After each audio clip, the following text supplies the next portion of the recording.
11 instances of reasonable restrictions on freedom of profession, occupation, trade or business. 1. There is no right to carry on business at a particular place. The state may impose reasonable restrictions in the interest of general public. Thus, a competent authority may reasonably fix a place for a bus stand, a cinema house, or a liquor shop. 2. The Minimum Wages Act empowers the government to fix minimum wages to be given to the laborers in a particular industry. In Bijoy Cotton Mills Limited vs. State of Ajmer, AIR 1955, the Act was challenged as being in violation of Article 19(1)(g). The court held the restrictions imposed by the Act to be reasonable as being imposed in the interest of general public.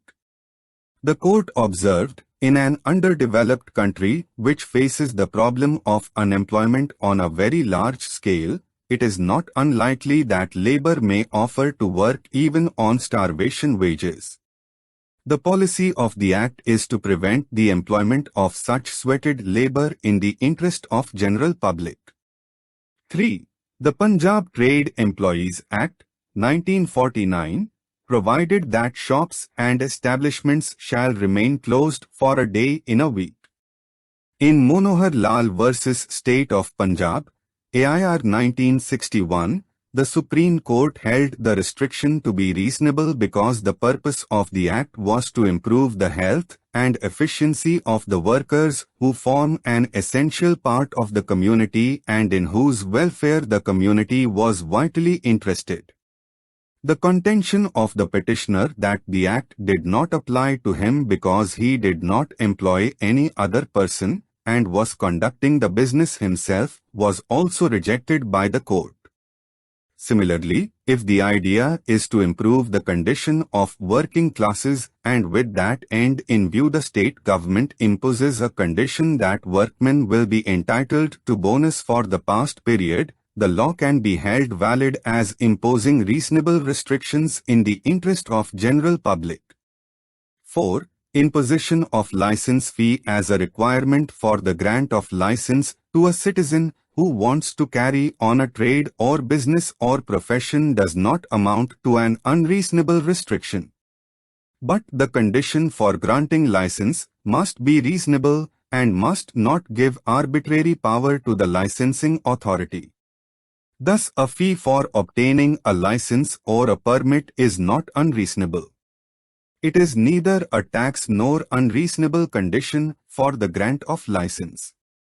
5. Creation of monopoly rights in a few persons is not unreasonable.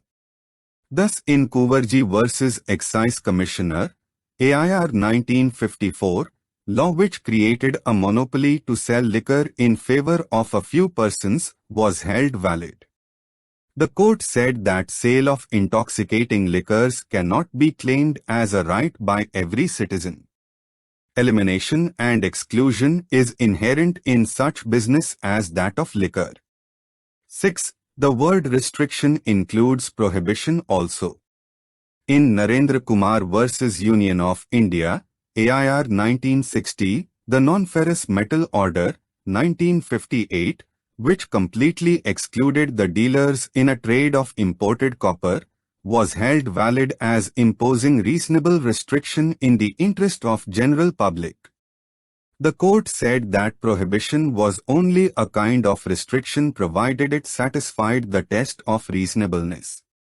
7. In Vishnu Dayal vs. State of Uttar Pradesh, AIR 1974, the government issued an order under the UP Krishi Utpadan Mandi Adhiniyam, 1964, as amended by Act of 1970 requiring the petitioners to provide storage facilities to the producers for their agricultural produce going to the market. The court held that the provision for storage facilities of agricultural produce going to the market was not unreasonable restriction on the fundamental rights of traders.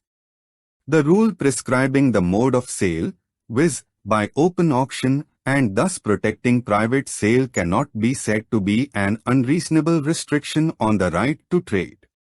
Sale by auction is a well-known mode of sale by which the producers, for whose interest the act has been made, can obtain the best price for their commodities.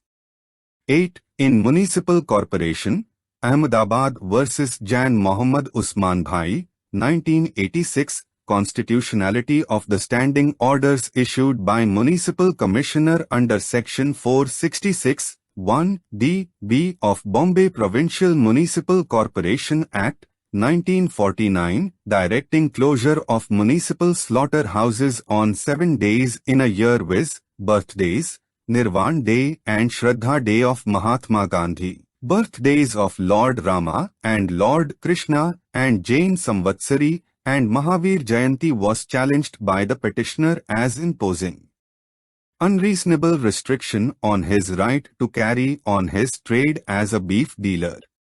It was held that the standing order imposed reasonable restriction in the public interest on his right to carry on trade or business of animal meat dealers and hence valid. 9. In All Delhi Cycle Rickshaw Operators Union vs. Municipal Corporation of Delhi, 1987, it was held that the Bylaw 3 of the Cycle Rickshaw Bylaws, 1960 framed under the Delhi Municipal Corporation Act, 1957, which restricted the issue of licenses only to the owners of the rickshaws who ply themselves but excluded persons owning more than one cycle rickshaws and who hire them to rickshaw pullers, was constitutionally valid as it imposed reasonable restriction in the interest of general public and was therefore not violative of Article 19, 1g. The object of the bylaw was to prevent exploitation of the rickshaw pullers by the owners of cycle rickshaws. A licensing authority may impose any condition while issuing a license which is in the interest of the general public. 10. In Minerva Talkies, Bangalore vs. State of Karnataka, AIR 1988, a rule of the state government prescribing that no licensee would be allowed to exhibit more than 4 shows in a day was held to be valid as imposing reasonable restriction on the right to carry on business in the interest of general public.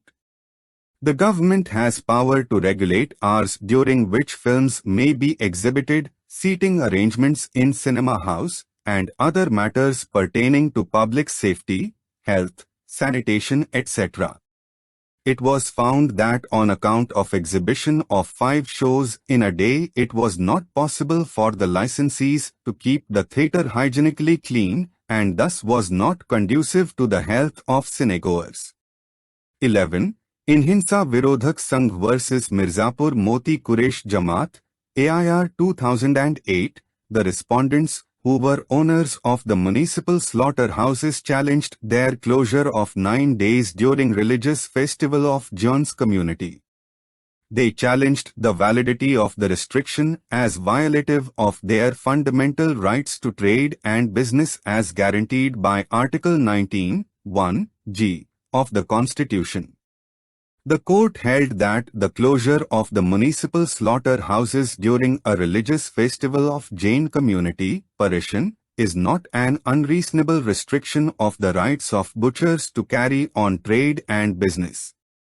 Had the impugned municipal resolution ordered closure of municipal slaughterhouses for a considerable period of time, the impugned resolution might have become invalid, being an excessive restriction on the rights of butcher of the city who practiced their profession of meat selling. Closure of period of 9 days was a very short time.